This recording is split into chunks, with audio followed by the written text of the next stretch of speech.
നെടുമ്പാശ്ശേരി അവയവക്കടത്ത് കേസിൽ അന്വേഷണം ശക്തമാക്കി പോലീസ്. സാബിത്തിന്റെ സുഹൃത്തും അവയവക്കടത്തിലെ പ്രധാനിയുമായ കൊച്ചി സ്വദേശി മധു ഇറാനിലുണ്ടെന്നാണ് സൂചന.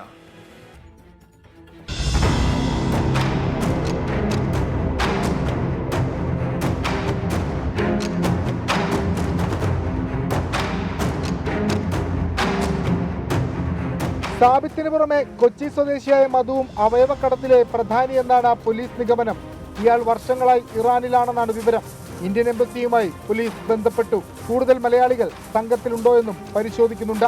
പിടിയിലായ സാബിത്തിന്റെ മൊഴിയുടെ അടിസ്ഥാനത്തിലാണ് നിലവിലെ അന്വേഷണം. പ്രതിയുടെ കോൾ വിവരങ്ങൾ ശേഖരിക്കാൻ സ്വകാര്യ മൊബൈൽ കമ്പനിക്ക് നോട്ടീസ് നൽകി. സാബിത്തിന്റെ പാസ്പോർട്ടും ബാങ്ക് രേഖകളും നേരത്തെ പോലീസ് പിടിച്ചെടുത്തിരുന്നു. ഇരയായ പാലക്കാട് സ്വദേശി ഷമീറിനെ കണ്ടെത്താനുള്ള ശ്രമവും തുടരുകയാണ്. തൃശൂർ ജില്ലയിലെ 7 പേർ അവയവം കൈമാറിയതിൽ പങ്കില്ലെന്നാണ് സാബിത്തിന്റെ മൊഴി. വിഷ്ണു സുരേഷ്, 24 കൊച്ചി.